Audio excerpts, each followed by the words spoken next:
is. Um, as far as emotions, uh, a little more harder to detect who they're from, unless you're just with one person, and then you can figure it out. But if you're in a room full of people, you start feeling like this. It's really hard to pick out who has it. Like we had a lady in church, and I didn't know it. I started getting feeling that somebody needed a healing, and my hands go on fire when someone needs some kind of healing. Mm. They're like burning and tingling. And so I finally spotted the lady, and I asked a couple other women to come and come with me and pray for her, lay hands on her because she needed it. And she was receptive to it. And then I started getting like pains in my chest. And I'm like, okay, it's not a heart issue. And I'm like, it's something with the aorta. And then I was getting cancer. I'm like, cancer doesn't happen in the aorta. So I'm like, just say it. So I said it, and she had cancer in the aorta. And it was like everybody around me was like, okay, did it come from God or is this Satan's work? It's a Baptist church. They're a little iffy. Um, Oh, yeah. Mm-hmm. uh, but, we laid hands on her and prayed for her, and she's been in remission for like a year now. Awesome. And today, my friend, they only gave her 3 or 4 weeks with her cancer. And I'm like, oh, heck no. HE double hockey sticks. It's not happening to her. So I went to the hospital to pray for her. And again, my hands got on fire. And I laid my hands on her, and her husband touched my hands. And he's like, my hand's on fire now.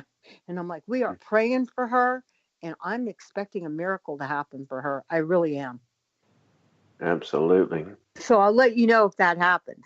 Yeah, do that. And of course, we'll pray for her too. Um, yeah, my mother passed away from cancer, and that is the most hideous thing that anybody can ever go through. It is. It fights really dirty too. Yeah. So now I know what your post meant whenever you said that cancer is a fights dirty or something. Yeah. Yeah. I mean, she went through a whole round of chemo and it made no difference. Now she has a massive blood clot in her leg, which they found cancer cells in. I mean, this clot is a foot long. Can you imagine? Oh, wow. And they put a filter in so none of it would break off to go to her heart and lungs. It's grown around the filter now. So she's on the edge, anytime a piece of it can break off and go straight to her lungs or heart. And I'm like, oh no, that ain't happening. I mean, Right. she is just like battling. Wow. Bless her. Yeah, so I think she's going to be okay. I'm speaking life over her. Good. Good, good. In the chat room, Miss Vera Haney, she says being an empath can be sucky for animals too. Absolutely. I agree. I know you have animals. You have a dog. In fact, your dog looks real similar to my Palm that passed away a couple years ago. We Yeah. had her, Miss Ravens. We had her since she was a little tiny puppy. She would fit in Teresa's pocket. Oh, And yeah, and I looked at your dog's face and I'm like, oh my gosh, it's a spitting image. yeah. And That's little Miss Sadie.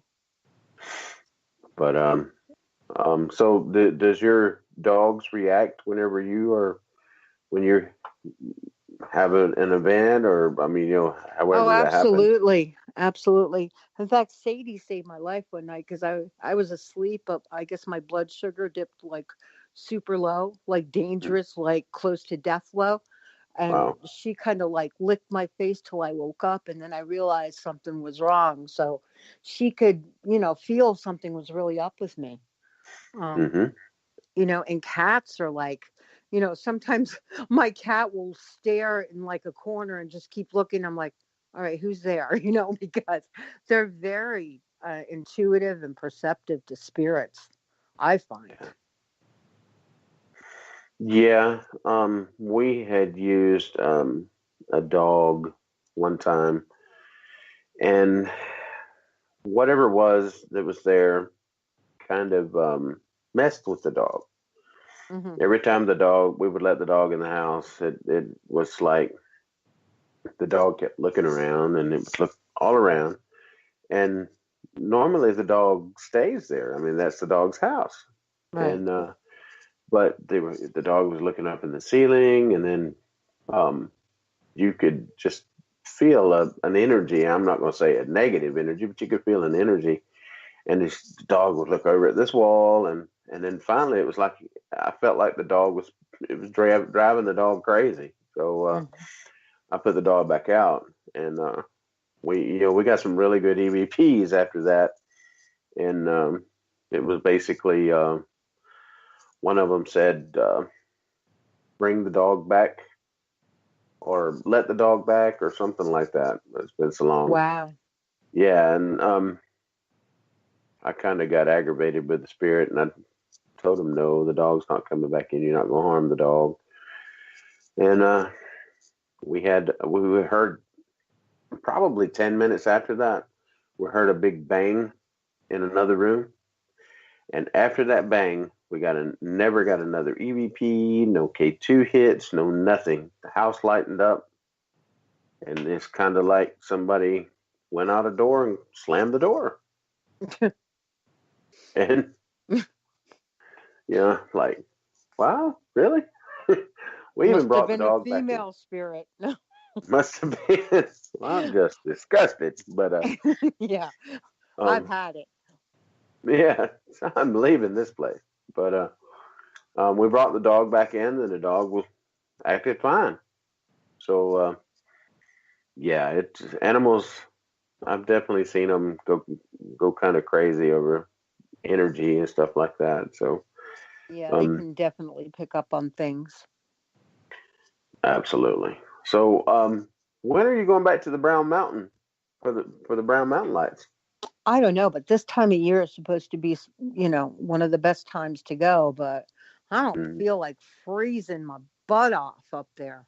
I mean, it was cold that night we went up there. I can imagine how it is now. Are you still hanging with the paranormal group or?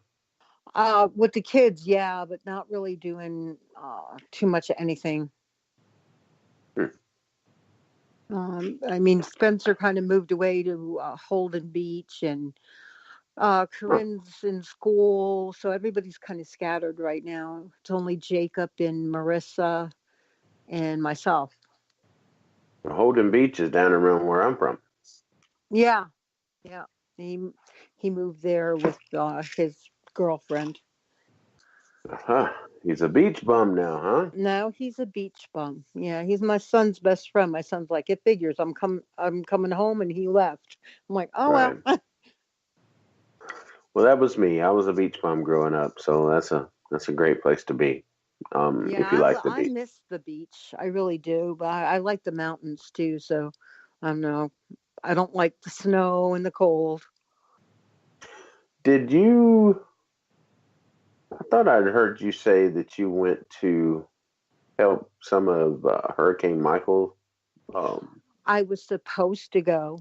I was going with Samaritan's Purse for a week, but then I got that MRSA infection back in my uh, foot, and my doctor is like, "You're going to be in standing water. You're going to be on your feet all day." No, so I didn't get to go. I was really disappointed, but I really wanted to go help out. you were going to go to Weewa Hitchco, right? Yep. Hey, you can say it. I couldn't even say it. Well, it's not too far from where we are, Oh, okay. and in fact, we go to Weewa. We call it Weewa for short. We go over there fishing sometimes, and we'll go through Weewa to go over to the actual Gulf. And I mean, it's just a little place, but it all those places down there is devastating. And And you don't even hear now, anything about it anymore. That's what irks me. mhm. Uh, Well, we have friends that live in the Panama City area. Now, of course, my boss, he was in Mexico Beach. That's where he lived. The owner of the store I work at, and he said there was 12 feet of water in the bottom of his condo. Wow. And so they made everybody take all their stuff out after the water subsided, and So now I think they're having to basically rebuild the place. But that's where Michael made sure, and the eye was fully developed at that point, and the winds were just crazy. Um, the the eye wall, when the eye started its disorganization, is when they probably went 3 or 4 miles from here, from where we Mhm. are, and normally it takes us 25 minutes to get home. The day that we came home that evening after the storm went through, it took 3.5 hours to get home Wow. because all the roads were blocked with trees and down power lines, and it took down some cell towers.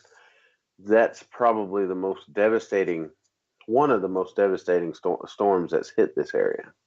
Wow. So yeah, they're still cleaning up, and Yeah, you know, I was supposed to go the first week in November, and they were saying there's no power, bring your own air mattress, bring non-perishable food. There's no way we can heat up food. It was really going to be roughing it. well, I think there's only a few areas that don't have power now.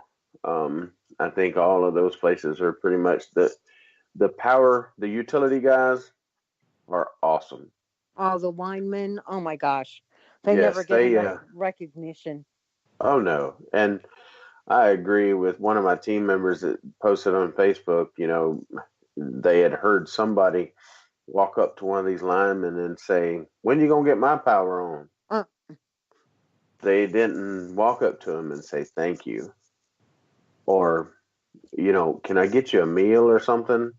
mm-hmm. Uh, you know, they're they're sitting in their trucks for 16, 18 hours a day. How Right. in the world?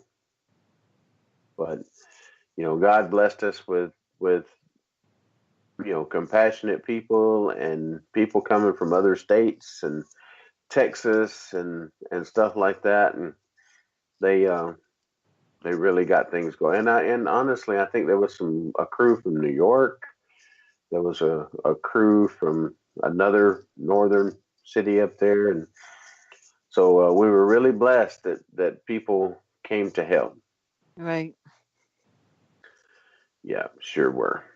But I hope we don't have to experience anything like that ever again. Of I course, hope I hope you don't either. I mean, that was just, and here they were talking about Florence for like weeks. mm, And yeah, Wilmington was hit hard, a couple places, a lot of flooding, not to yes, diminish anything that happened there, but Michael was a bigger storm and there was really not that much warning. no, no, it was basically just across the Gulf, and at first the weather people said it's got a 40% chance of strengthening, but it won't be just barely a hurricane. Yeah. Well, I told my boss, I said, wait a minute, that's crazy because the Gulf is like 86 degrees or something. As soon as it gets up into the Gulf, it's just going to intensify rapidly. And I think it went up 2 categories in one day. And Yeah. it was ridiculous. And honestly, if it had slowed down a little bit more, it probably would have probably had 160-mile-per-hour winds or something. So Right. it's people are really really fortunate that it didn't do worse than it did. I don't remember what the total death toll was from it, but um, it could have been really really worse. And we got So major flooding from it, and, right, and we're up in the mountains. So, I mean, we had mudslides, landslides. It was just, yeah, we don't mess around. That's why they closed school here, half an inch of snow, because there's no guardrails. right. You can go down a 200-foot drop. There's no shoulders. There's no margin for error. You slide, you're going off the side. Yep. We went. Teresa and I went to Cherokee. What was it? The last year last year